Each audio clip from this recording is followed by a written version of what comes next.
Thanks very much, Asi. Once again, hello and welcome to everyone. Thank you very much for joining this webinar and for being curious how cultural heritage can be useful in your educational practices. I hope you'll find it useful and inspiring. As mentioned, I will switch off my camera right now so that we can all look at the presentation only.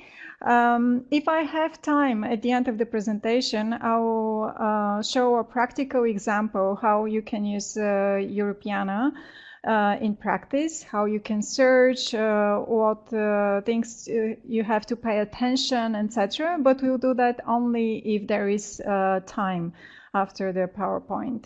I also will take questions at that point. So for now, I'm switching off the camera. Okay. See?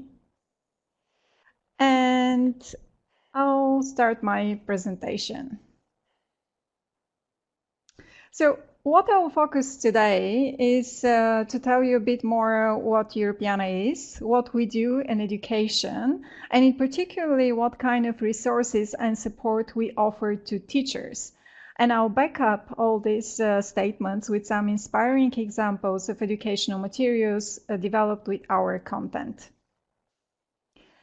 So Europeana started as an initiative of the European Commission around 10 years ago. In fact, we will celebrate our 10th birthday in September this year. And we are very happy about it because we started very modestly with only 2 million digital objects in 2008.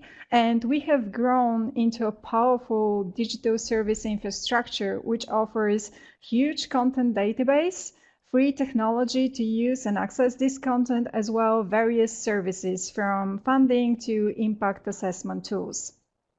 So Europeana, in short, is Europe's platform for digital cultural heritage. We currently offer free access to over 50 million digital records, which are coming from over 3,700 libraries, museums, archives, and galleries.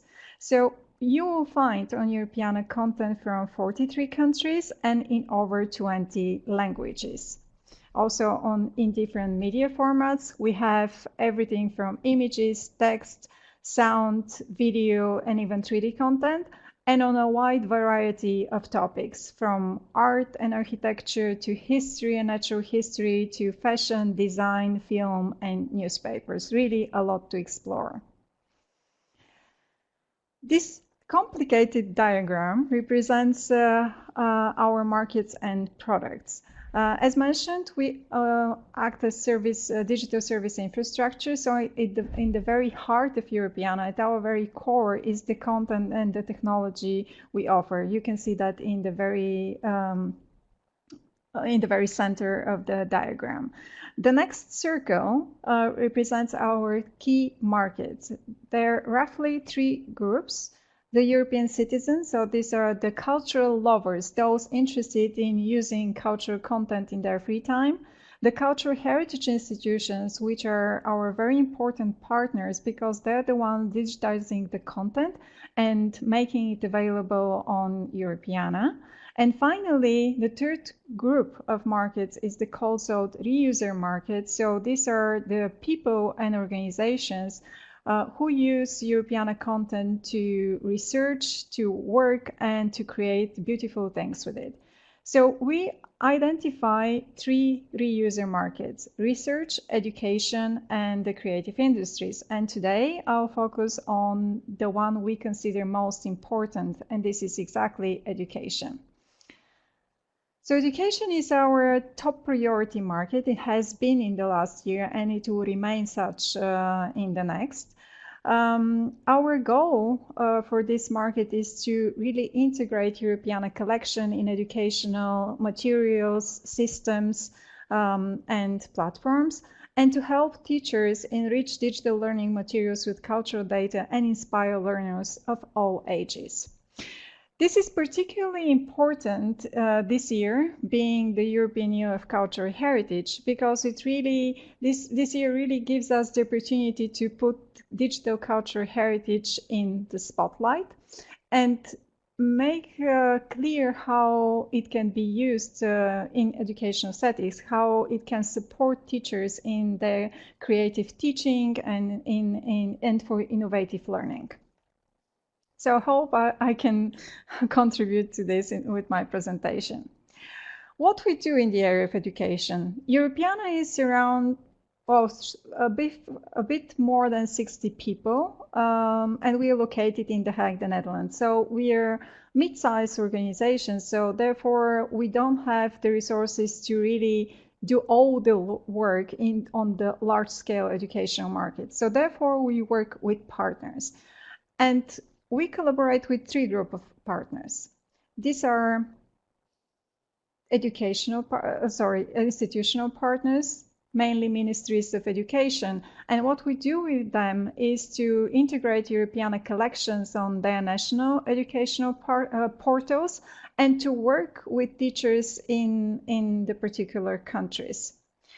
Some examples here are EduTech, the national educational portal of France, where we have a dedicated Europeana space featuring some selected materials and such as virtual exhibitions or galleries, which are relevant for the French curriculum. Other examples are EduFi, so this is the Finnish national portal, or also the Spanish national portal.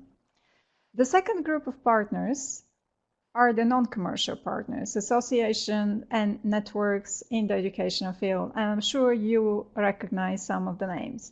Euroclio is the European Association of History Educators. European Schoolnet, yeah, I believe that it doesn't need an introduction. As well, eTwinning, this huge network of teachers across Europe. These are our key partners to reach to teachers like you and to really be able to show what can be done with cultural content. Finally, the third group of partners are the commercial partners. These are mainly app developers, online learning platforms, or providers of various educational services. And here are a few examples. Art Stories is an Italian startup who developed an educational game for Europeana, and I'll tell you more about it in the next slides. Eliademi, it's a Finnish online learning platform which integrated Europeana content via their search tool. Similar implementation is the Benelux School, a French learning platform for primary school, which also has a global reach. And there are more and more commercial partners to come in the next month. What do we offer to our partners? This is really a very brief overview of our resources. And for simplicity, I organized them in 4 groups. So the first group of resources is purely about content. These are the Europeana Collections.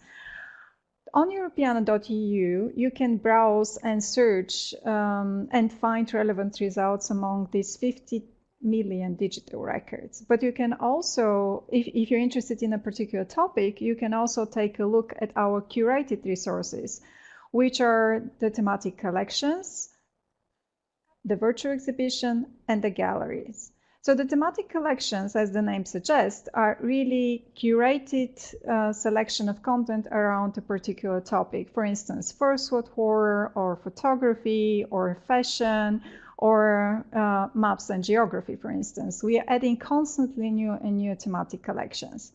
Virtual exhibitions are extensive narratives supported by visual content from Europeana. And an example is, for instance, our Art Nouveau virtual exhibition, which presents the different dimensions of the Art Nouveau-inspired art from a historical perspective. The galleries are mini-curated selections. These are really up to 10, 20 images on a subtopic. It can be landscapes in Europe or music or really a very niche topic, but still very interesting. The second group of resources is about the tools to access and use this content. So you can browse Europeana EU, and when you find the relevant result, if it's openly licensed, you can manually download the item and use it in your creative projects. It's as easy as that. Or if you're a more technically savvy person, you can choose one of our 5 free APIs standing for Application Programming Interface and automatically retrieve big bunches of data and then display it in various educational environments. This can be a game, or this can be a platform or another online environment. We also publish an online guide for using Europeana in education. This is a really very simple but comprehensive tool which gives you tips on how to search, navigate, and credit content on Europeana. So any questions you might have on the copyright, I very much hope and I really believe you can find useful answers there. The guide is available in 3 languages right now, in English, French, and Spanish, but we will soon translate it in other languages as well. The third group of resources are the resources developed together with our partners, and they're roughly divided in 3 subgroups: online platforms, apps and games, and collaborative tools. More about it in the next slides. And finally, the fourth group, these are resources, online resources about building the community and really nurturing the connection between the cultural and educational sector. So we have a dedicated online space on our Europeana Professionals website. This is pro.europeana.eu, where we feature everything we do in education. We also created a Europeana Education LinkedIn group, which is open for everyone who is interested in using cultural content in education and wants to share their best practices or projects using Europeana content. So let's dive a bit more into these resources. Europeana Collections, as I mentioned, is our main website, europeana.eu. This is a screenshot of the website, and again, if we have a bit more time at the end of my presentation, I'll show you how you can search on Europeana, what kind of filters you can use to narrow down your search, etc. But this is really a glimpse of what Europeana can offer. As you can see on the top, you have the easy entry points. These are our collections or various filters available on the Explorer. You can search for time period or for color or for person, etc. You have also easy access to our virtual exhibition as well as to our blog.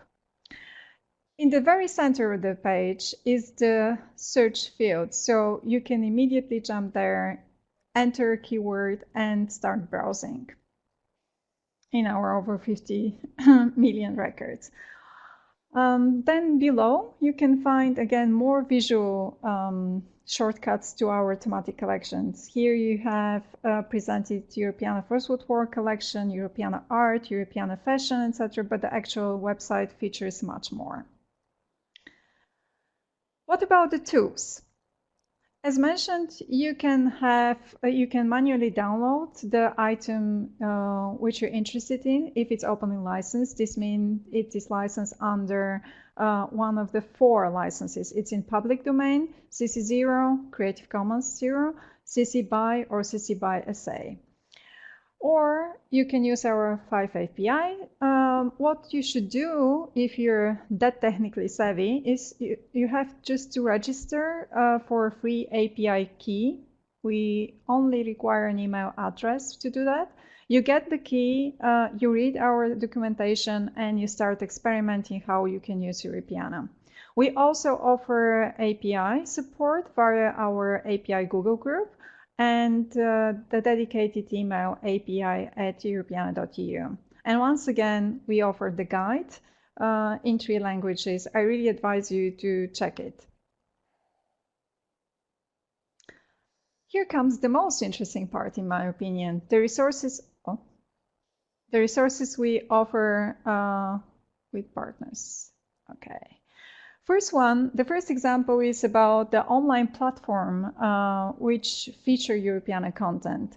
Historiana is the platform of Euroclio, the European Association of History Educators, and it offers a lot of resources for secondary education history teachers.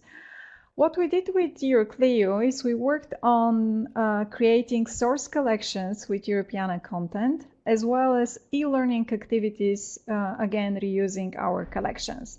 And here you see the two examples. The one in orange are our source collections, which feature topics from Stalin to Queen Victoria to the British suffragettes. And then the e-learning activities are really more pedagogical scenarios, really something ready to use in classes, again, on really various topics. I advise you to explore. And we are currently, well, we continue working with Euroclio right now to feature more and more of these. My next example is for apps and games. I mentioned earlier art faces and art stories. Art stories is the Italian startup who won our first Europeana challenge. These are our online competition in which we identify and fund the best ideas using creatively the Europeana content. So the Italian startup won one of our challenges, and we supported it financially for developing the educational game for primary school children, Art Faces. So Art Faces introduces kids into visual arts through selected artworks from the Europeana collections. Right now, there are over 30 paintings from Europeana as well from the Metropolitan Museum in New York. The app was a featured app on the Apple Store in multiple countries and categories, and it's being used in family villages of the Italian tour operator Alpi Tour on Fuerteventura, reaching over 4,000 children in summer 2017. In January this year, Astoris released the second version of the game, and till now, the game recorded more than 35,000 downloads, which I think it's a pretty good evidence how useful and inspirational teachers and parents find the app. You can see on the slide and also in the chat, we'll put afterwards the link to the iTunes shop so that you can download it if you like. My next example is the MultiTouch Book, an iTunes U course we developed in cooperation with Euroclio, Apple, and the Belgian history educator Gwen Verhoeven. So the book explores 4 hypotheses about the outbreak of the First World War using Europeana content, specifically from the Europeana 1914-1918 collection. The book is very interactive and it's multilingual. It's available in Dutch and English. And it has been used in schools, as you can see, but also downloaded across the world. We literally have downloads from every continent on the globe. These resources are free, so again, you can search for them on iTunes and download them and use in your classes. My next example is another First World War inspired book, Animals in the Great War ebook. It's a free bilingual, so available in Italian and English, ebook for secondary education teachers and students. It studies the First World War from the standpoint of the animals that took part in it using Europeana First World War thematic collection. It was developed by the Italian Cultural Association, Associazione Culturale Se. I apologize for my Italian. And it's available for free on their website. Again, you'll see the link in the chat later on. My next example is for some interesting formats which use Europeana content and which can be easily used to animate your lessons.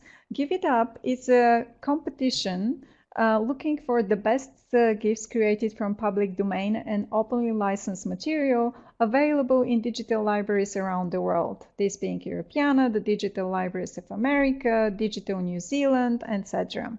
This competition takes place annually in October and aims to encourage all GIF makers and cultural heritage enthusiasts to reuse and mix open content. The results are sometimes hilarious, and it's a really amazing, this is really an amazing tool to use in class if you want to spark curiosity for cultural content.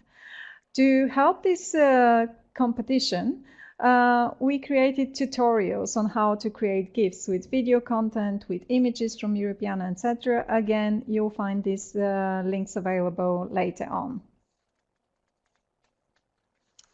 And finally, I want to talk about a tool, an interactive tool Europeana offers.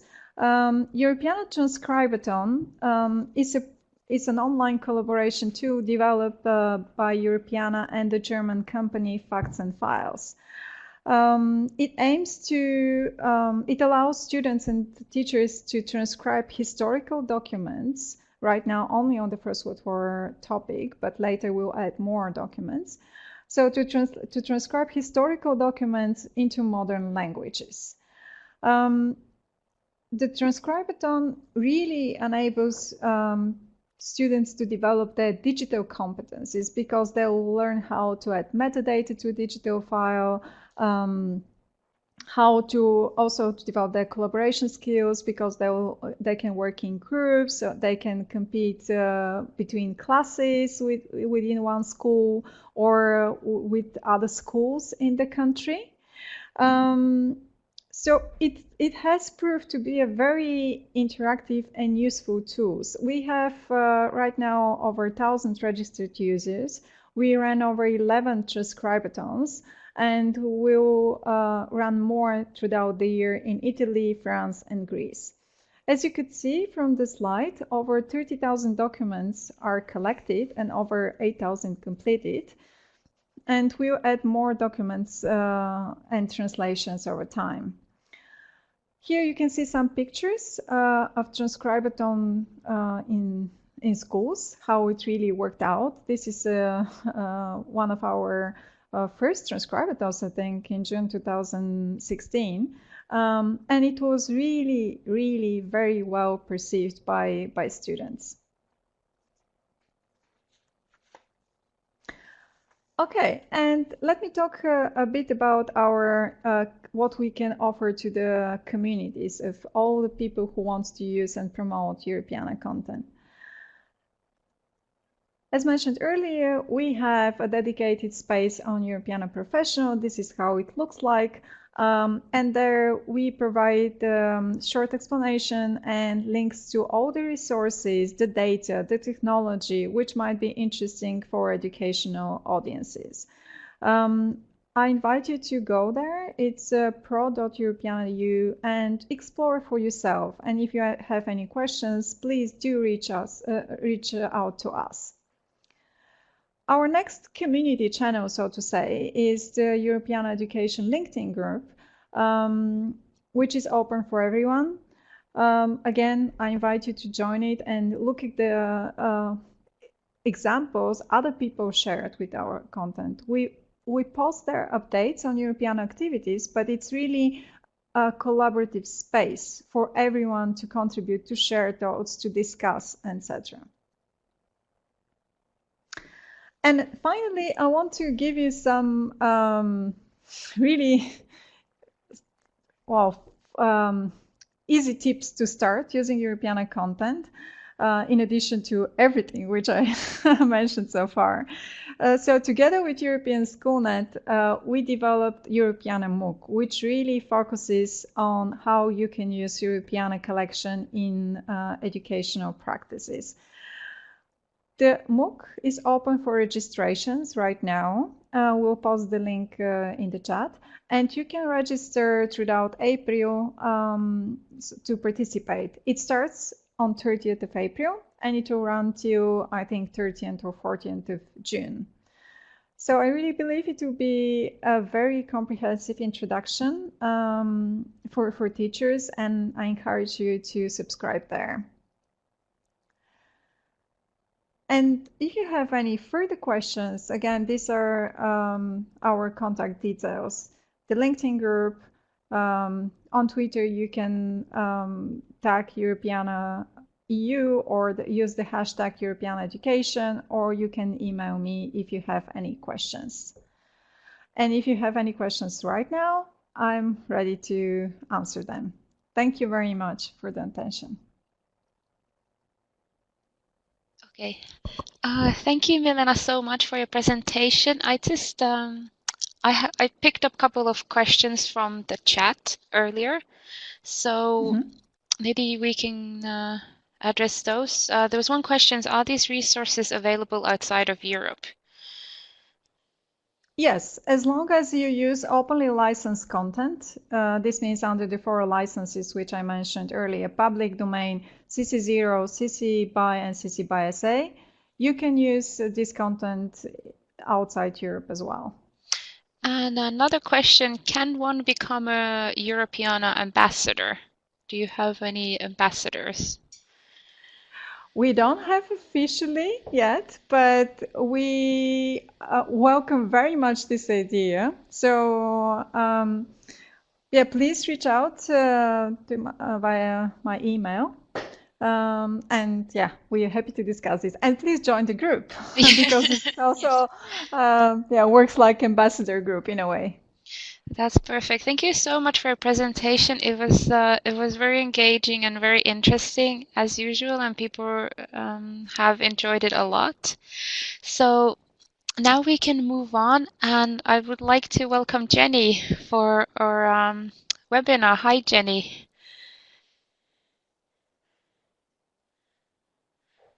Cannot hear you at the moment, but... Yes. Can you hear me? Hi, Jenny. Yes, hey, we can hear you now. Hi. Oh, hold on a second. I have your... Finished. We're done. Quick. That was a quick presentation. There we go. We can do it again now. That's very good. So I would like to welcome Jenny here now to give her presentation about intercultural learning, creativity, and innovation in museums. And just to address a couple of comments in the chat, we will share these presentations and the recording for this webinar afterwards, so no need to worry about that.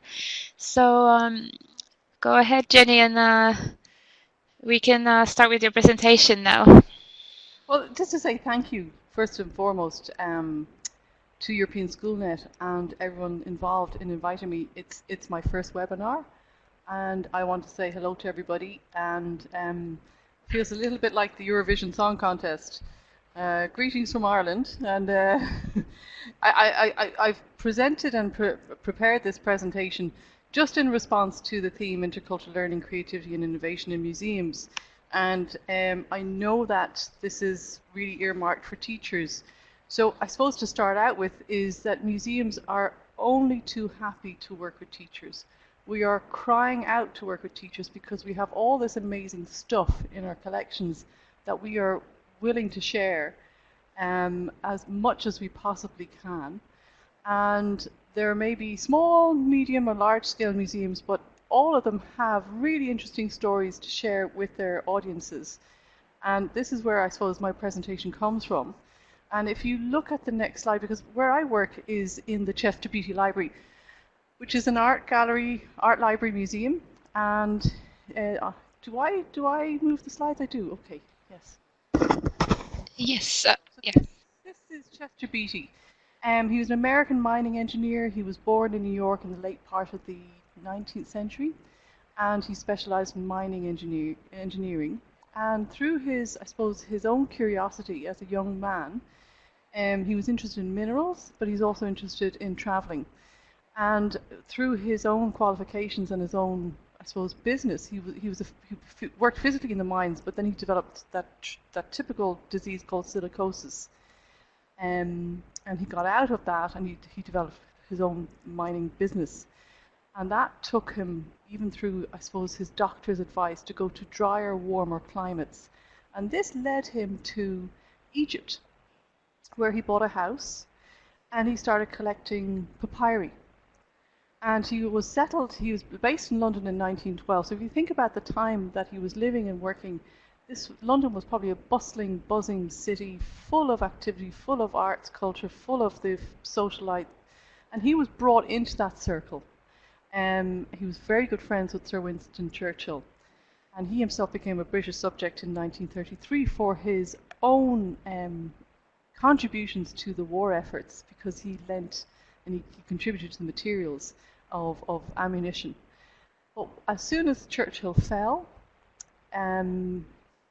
Chester Beatty fell out of favour, I suppose, with the government, because Chester Beatty was collecting rare books and objects from across the North Africa, the Middle East and East Asia, because I suppose he was in competition with his peers. If you think of the Getty family, the big wealthy families all collecting those wonderful masterpieces, and he couldn't compete. He was a shrewd businessman, and so he started developing his own private library, and hence the name Chester Beatty Library. So he came to Dublin in the 1950s.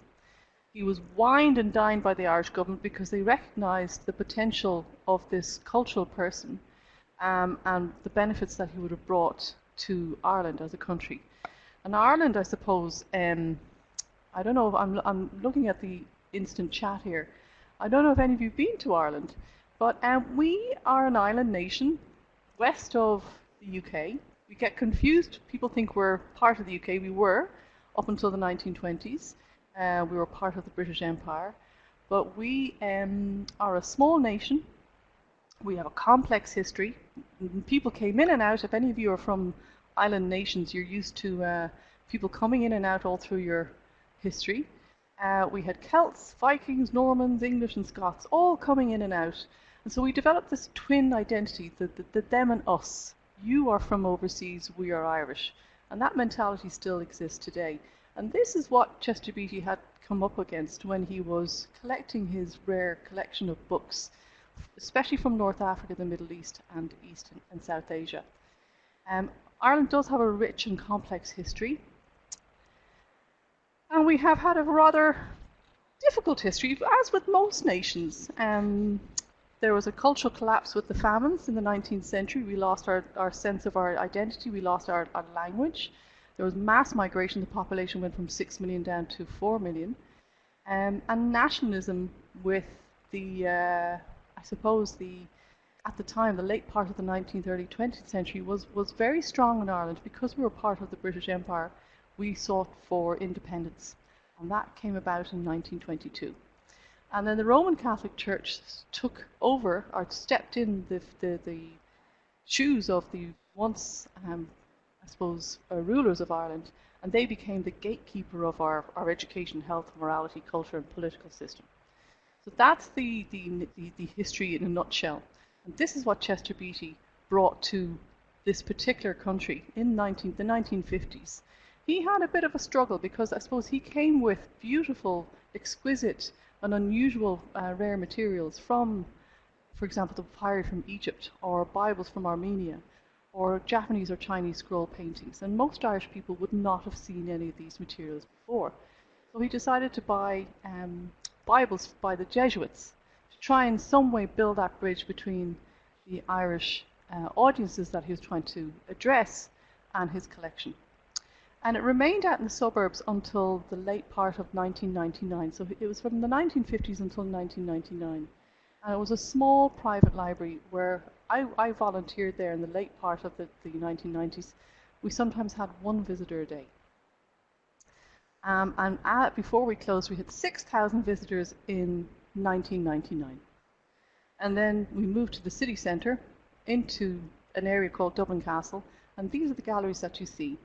And Chester Beatty didn't come up with this idea. It was the director and the curators of the time with the exhibition organisers. And they looked at the theme of sacred traditions, so world religions as reflected in the collections, Buddhism, Jainism, Sikhism, Taoism, as well as Christianity and Islam. We have one of the largest Islamic collections outside the Islamic world. So it's rich in its cultural heritage, and And I think for most people, they have a positive experience. I've just skipped over a bit too quick. But it's an unusual collection from an Irish point of view, because the collection, for many people, does not reflect that national identity that I spoke about earlier on. And that's where we, I suppose, have a target, where we're trying to encourage teachers to come in and discover the rich world cultures that are reflected in our collections. Because the population in Ireland has also changed with migration. And so this is the outline that I thought that we could look at. First and foremost, the education sector in Ireland. And I don't know if any of you have worked with Irish teachers or you've trained in Ireland. But also, I suppose, from a European point of view, the 21st century key competencies that we in museums are trying to reflect in our education programs. And then looking at our own intercultural education program in the library. The collaborations that we have in the past and also currently, with specific focus on world faiths learning resources.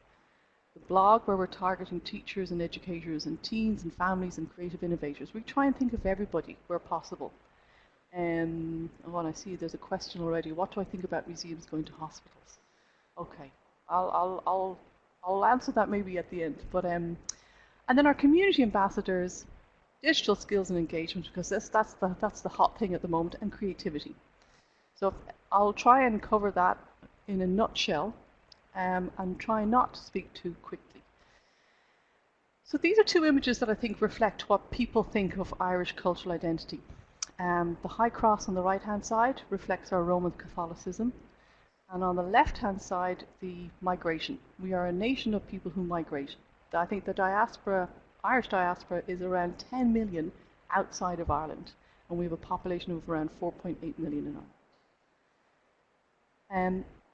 Looking at the statistics, right now with migration that came about during what is known as the Celtic Tiger, from the late 1990s until the global economic crash in 2008, Ireland, for the first time in its history, had people coming in, which was very, very unusual because, as I said earlier, we were always leaving because our economy, and being a small island nation, our economy was quite weak and poor. We're a farming nation, rural, with some, Dublin being the capital city of around 1 million. So there, of late, we have 182 languages spoken in Ireland, which is, I think, phenomenal for such a small country. And if you look at the population, it's 4.8 million. 78.31 of our population are Roman Catholics. And then I suppose with migration, we have now the significant rise in the non-Catholic faith groups, which for us traditionally is a little bit strange because it's like, wait a minute, I only learnt in school that there were Catholics and Protestants, and that's it. But no, there is a world out there that is multicultural, multi-faith, rich and complex. So you can see that I won't read out the numbers, but our populations are changing. And this is where the Chester Beatty Library, when it moved to the city centre and reopened in 2000, was in the right place at the right time because we were able to target and to reach out to our multicultural or multi-ethnic or culturally diverse audiences. However, the government was unable to keep up with the change, and I think their belief at the time was that all these migrants would leave at some point and not stay. And as you can see from those statistics, that's the opposite. People are staying, they're settling down, they have families, children are in schools. It's no longer a white classroom, it's mixed, and it's what that mix is doing is that it's bringing in a beautiful, rich cultural heritage that is reflective of contemporary modern Ireland. The education sector, though, is still very slow to catch up. Over 96% of the schools, primary schools, are in the patronage of the Roman Catholic Church. 82 are multi-denominational, and that changes every year. And most of the resources that teachers have access to are from the UK and the USA.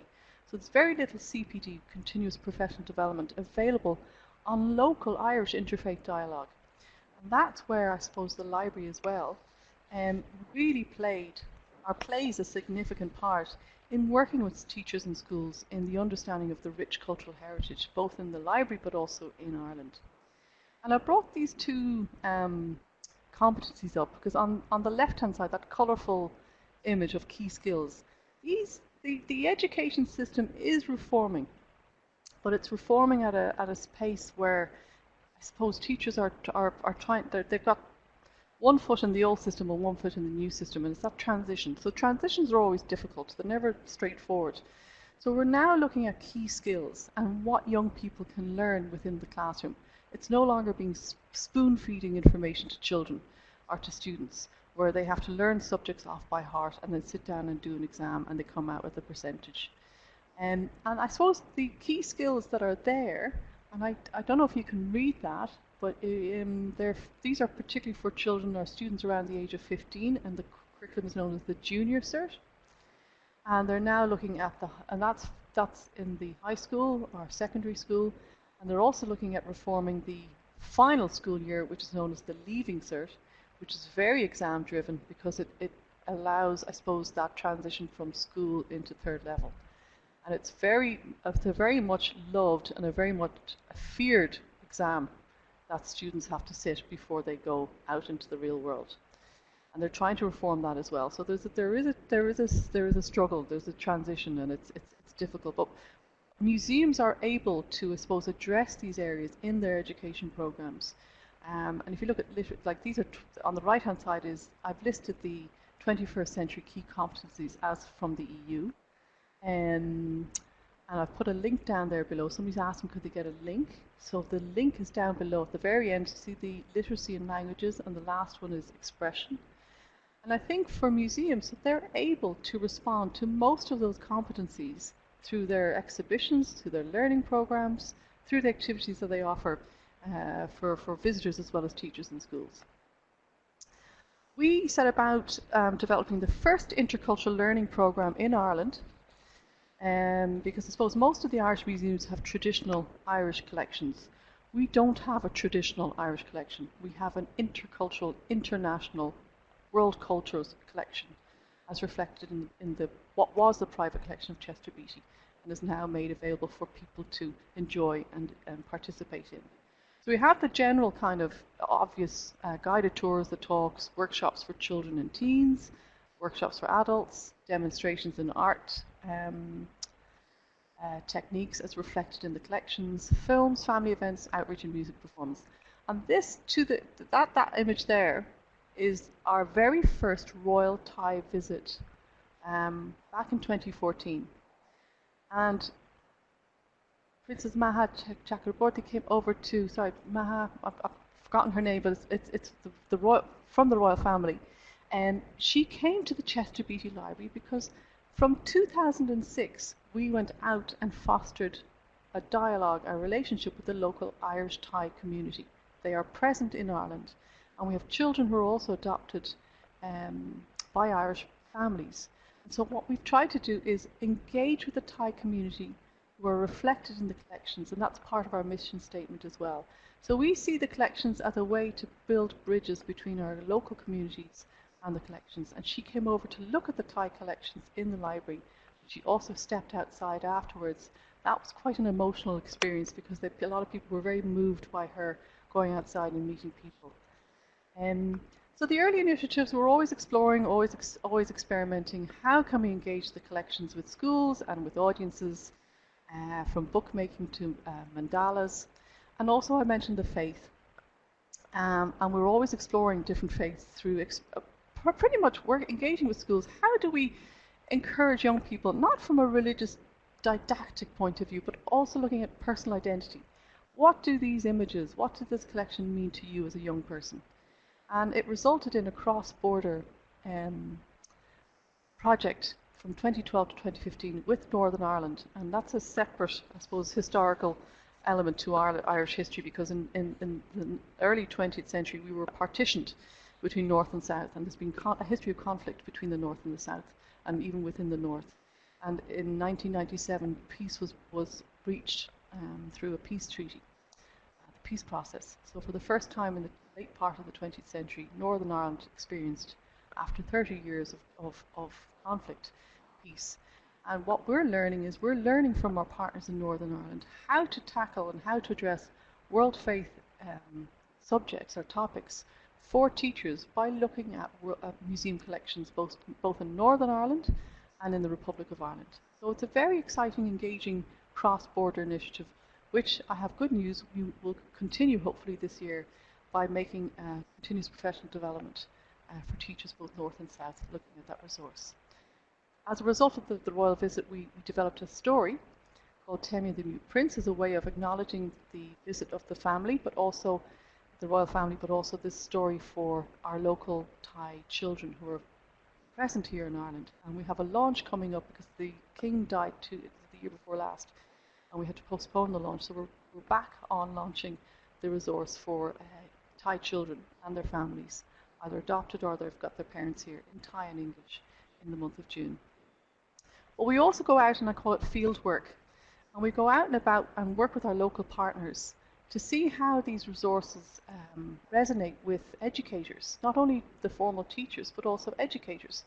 So with this cross-border resource that I mentioned earlier on, we went out through a network called the Anna Lindh. I don't know if any of you have heard of the Anna Lindh, but it was set up in 2005, excuse me, when the then Minister for Foreign Affairs in Sweden was assassinated, and somebody assassinated her because they did not agree with her foreign affairs. It's a network from North Africa, the Middle East, as well as Europe, to engage and foster intercultural dialogue. So we tried and tested our ways of seeing that interfaith resource with educators from right across the region, as well as with teachers and students. So finding out how people respond is really, really important.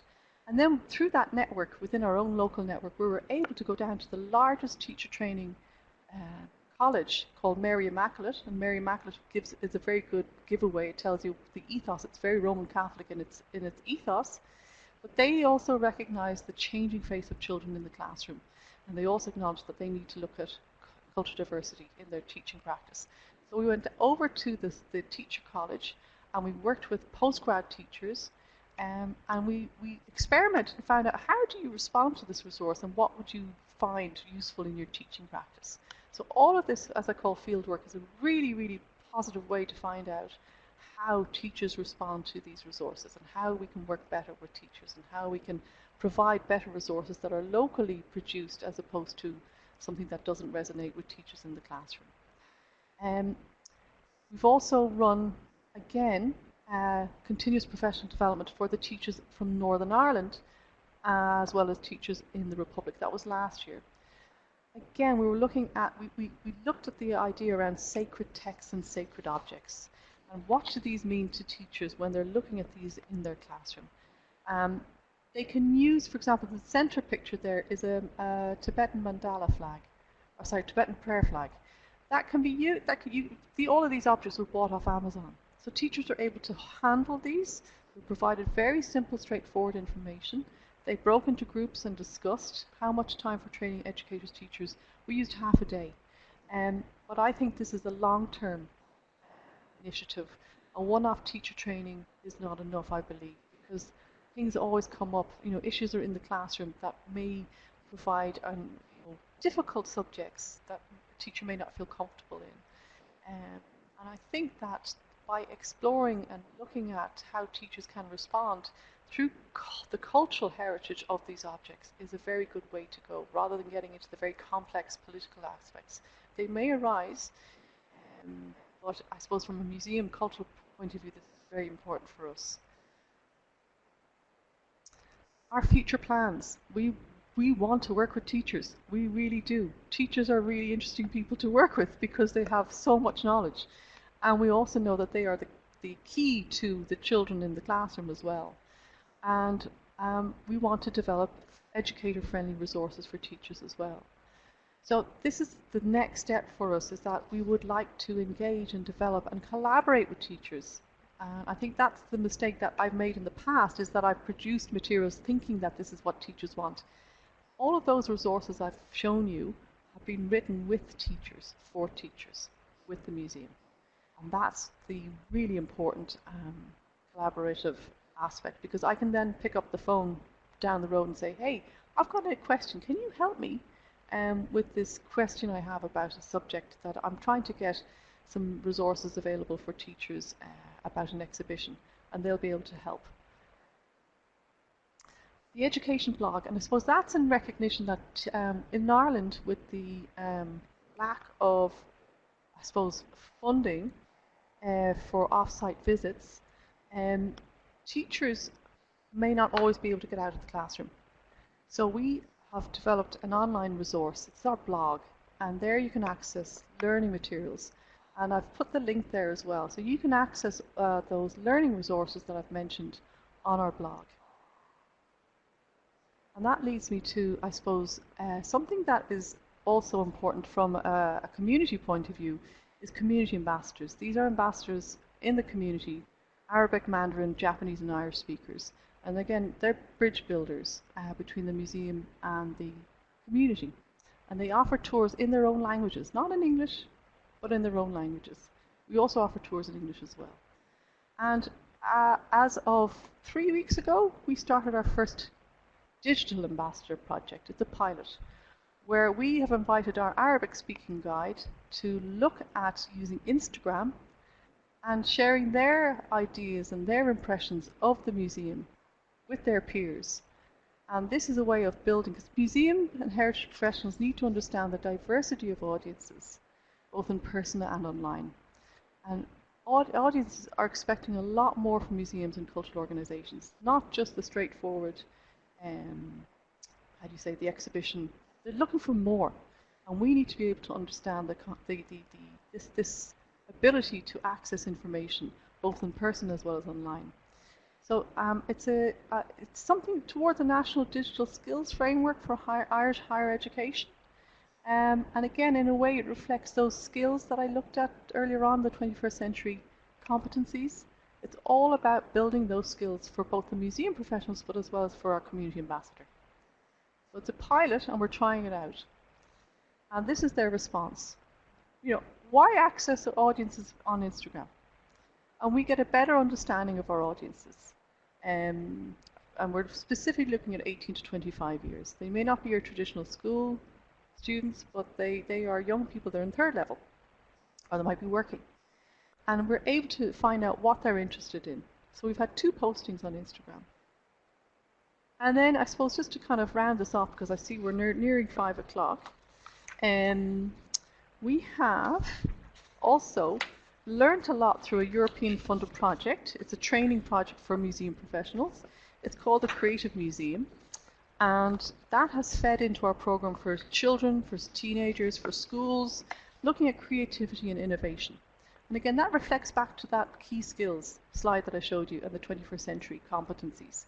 Because we look at how museums can open up towards making spaces and making collections interactive, and looking at learning and looking at innovation and looking at experimenting and looking at doing, and the opportunity to be provided for young people to get their hands dirty and make stuff. Because I think, I'm going to hold that up, everyone's doing this at the moment. They're all doing that, but they're not getting their hands dirty. And I think that's really important, to be able to make things again, to get connected to the doing and the creativity.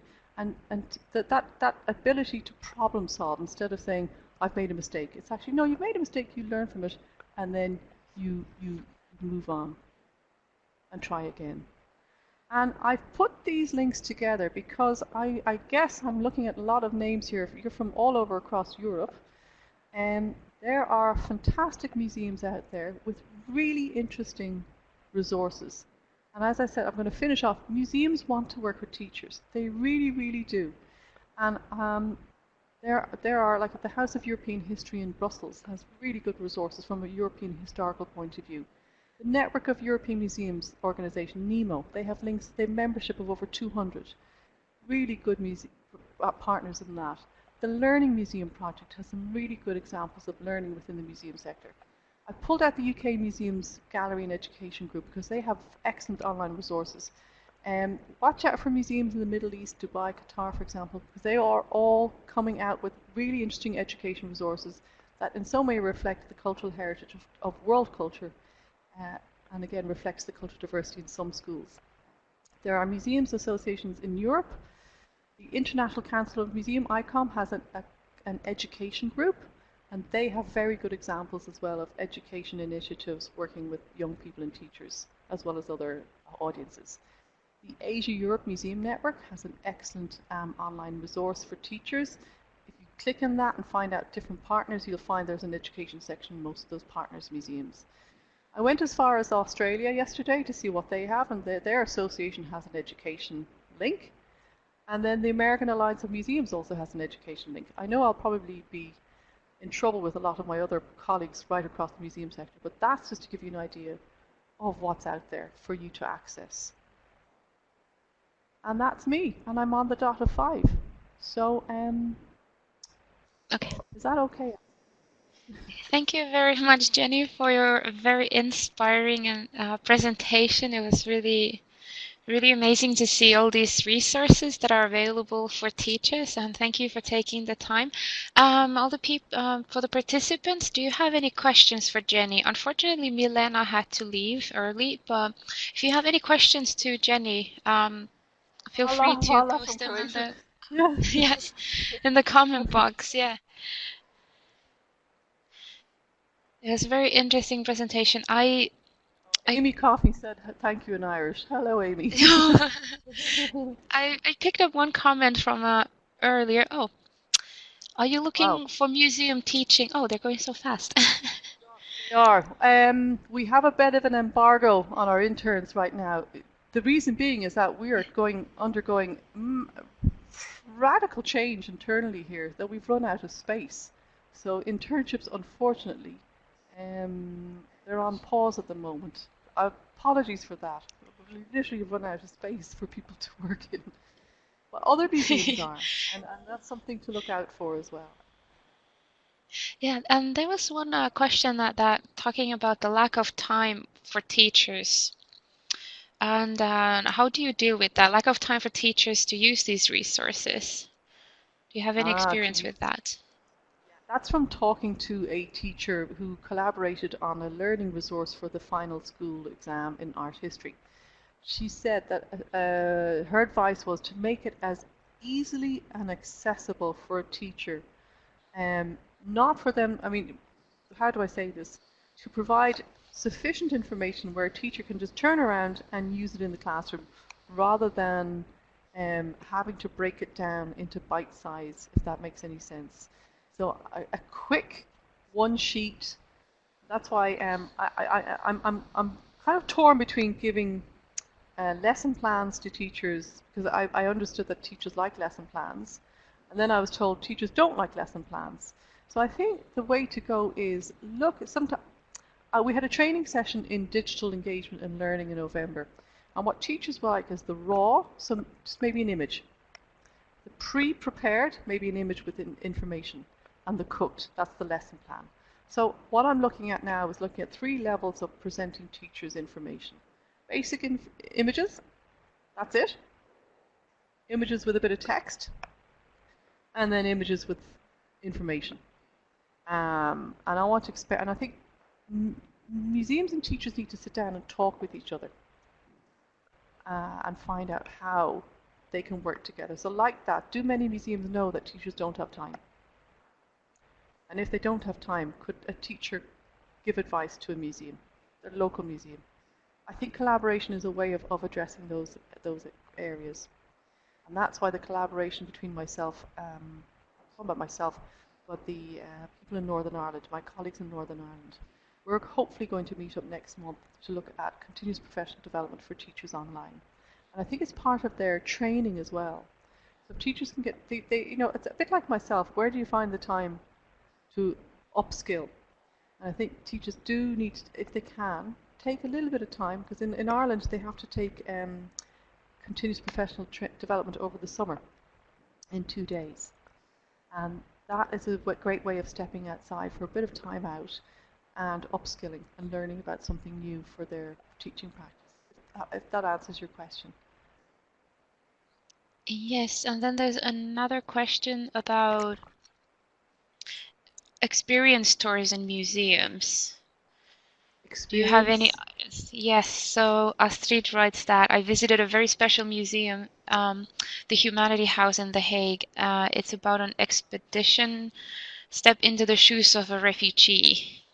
Do you have any other experiences in these types of experience tours? I don't have first-hand experience, but I know of the Immigrant Museum in London. Check out the Immigrant Museum of London, because, or is it the Immigrant Museum? I think it used to be online and it became a fully fledged museum last year. And they invite children and families and visitors of migrant backgrounds to share their stories.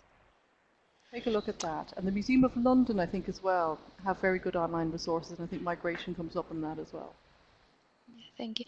And then Carmen asks, what do you think about 3D online museums? I think it's so long as 3D is in at the moment, I think 3D can work. If you can, in a way, it's a way of interacting with an object that you may not be able to see in person, or you may only see the front of an object when you visit the museum. So 3D gives a visitor the opportunity to look at it from a 360 point of view, and you can interact with it online. Because our young people are digital savvy. They are digital natives. And if they're familiar with 3D online, I think that's a really good way to go. Thank you, Jenny. And yes, unless there are any other questions, I think we can wrap up our webinar. I'd like to thank Jenny and also Milena for giving us these amazing presentations. And I think I agree with everyone. They've been really good presentations about really valuable resources. And for all the participants, we will share the presentations and the recording afterwards. And there will also be a survey that you can fill out that will be sent afterwards.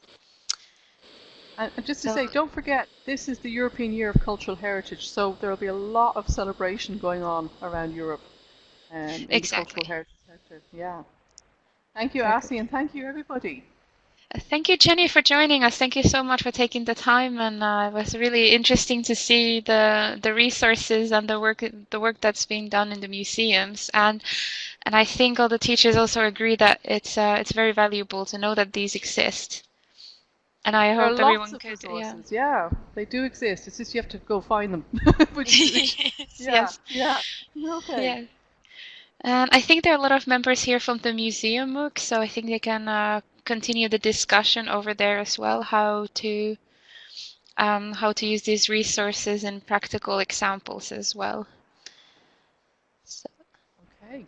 Thank you. So, thank you, everyone. Thank you for joining us.